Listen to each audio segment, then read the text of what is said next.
Another week and another episode. And this one has probably got to be an interesting one. The Bad Batch are on a mission for Sid to, well, collect a rare element that is very valuable. But along the way, they're also dealing with their own problems. As we all know, Omega has taken Echo leaving very hard. I think they all have. They've all known this was, I think, coming. They've all talked about it, but didn't tell Omega. And now Omega is really just dealing with the consequence of the whole thing, and that is something very poignant throughout the entire episode. She is struggling almost to the point of distraction. She's got over initial shock, but she's a bit moody and a bit, I guess, emotional. She felt that she's lost one of her parents, and now some of the consequences. I think the other thing is, I think now that their piece is gone, everyone's emotions are sort of a little bit on edge. It was really interesting to see someone like Tech and Wrecker just, well, spatting with each other because they lose the Marauder.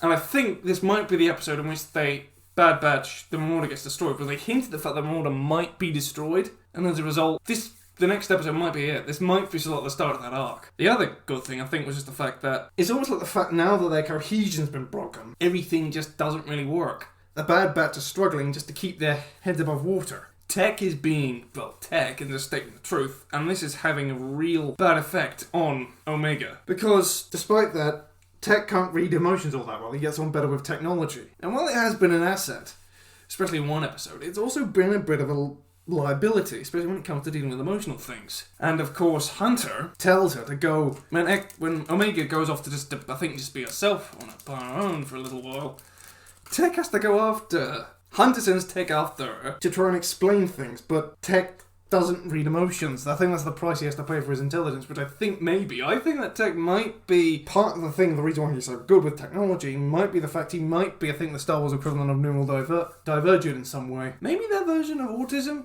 High functioning, I would say. But it's really hard to say if he is or isn't, but it'll be a first. I don't think they'll have a good I think because, well, one, Star Wars has different terminology, and there might be an official term for it. But we just don't know. There's been the first time that a condition has appeared similar to something in the real world, but it's been given a different name for the sake of world building and other stuff.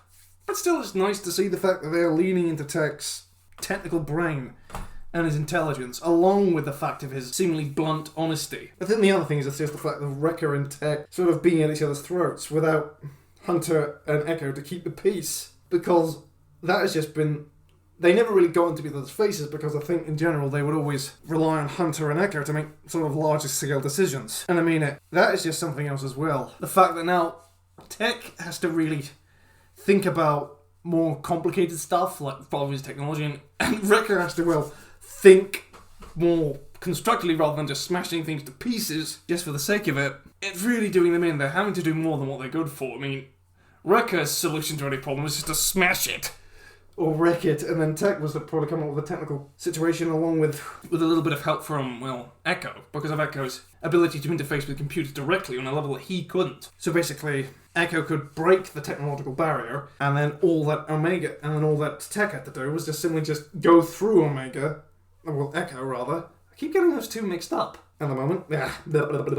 Anyway, and then that would just work. But I think another thing is the fact that now they're abandoned, and now they've lost the Marauder. That ship is their home, and also just the fact that I think Omega has taken Echo's leaving much harder than I thought. I think she was going to initially be shocked, but she was going to get over it, but no, possibly she might be entering puberty, and this is, the hard bit. I think this is where I think they're out of their league. They took a lot of responsibility on when they took Omega in, but now Omega is growing up, and she's been through a lot for a child, especially one of her age. I mean, she was a fun little attraction in the bar. Yeah, not something to poke fun at, but I think just in general, some of the patrons probably just showed up just to think because Omega was there. You know, the cute little barmaid who just ran around the place, and I think May, Sid's pal, just a little bit more friendly and open. Which even criminals, they need a little bit of R&R. But now that spark of happiness has faded a little bit. She's being a bit moody.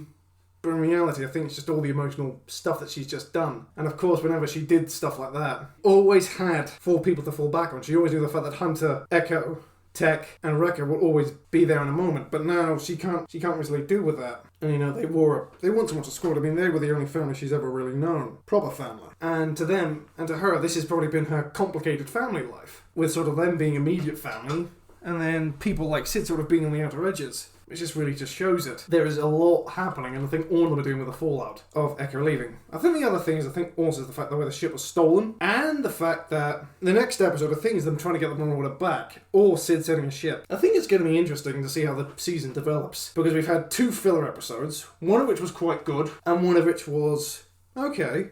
Both of them were good in their own way. One of them was inherently terrifying with a Star Wars kaiju, and the other one I think was a high-intense racing action, which gives us another form of racing outside of pod racing, which in its own way is another aspect of the world building which I like to see. I like to see world building. And let's face it, that sort of detail of like a subsection of the culture, like the Star Wars version of banger racing with demolition derby racing, is brilliant. And I can't wait for the next one. I can't wait to see what will they do next? Bearing in mind there's a storm coming and so they'll have to take shelter in the buildings, and I think that's probably the reason why the planet was abandoned in the first place. Those storms can hurl huge heavy rocks. Some of them quite large. Large enough to think if Rick Hammond were wearing his helmet, I think even his thick skull wouldn't have taken it. But it's been a very good episode. And we're dealing with the emotional fallout, and I think the next couple of episodes are going to probably show exactly how the Bad Batch will cope. Or hopefully maybe we might get a Rex and Echo episode, with Rex and Echo doing one of their jobs. I mean, we got a Crosshair's episode, and that was good as anything. I mean, it got doubt in Crosshair's mind about the Empire. And now, I hope we get a Rex and Echo episode somewhere down the line. That will be a good one. Well, I've been the Universal Challenger. Thanks for watching, and I'll see you in the next one. Don't forget to please like, comment, and subscribe. Well then, cheerio!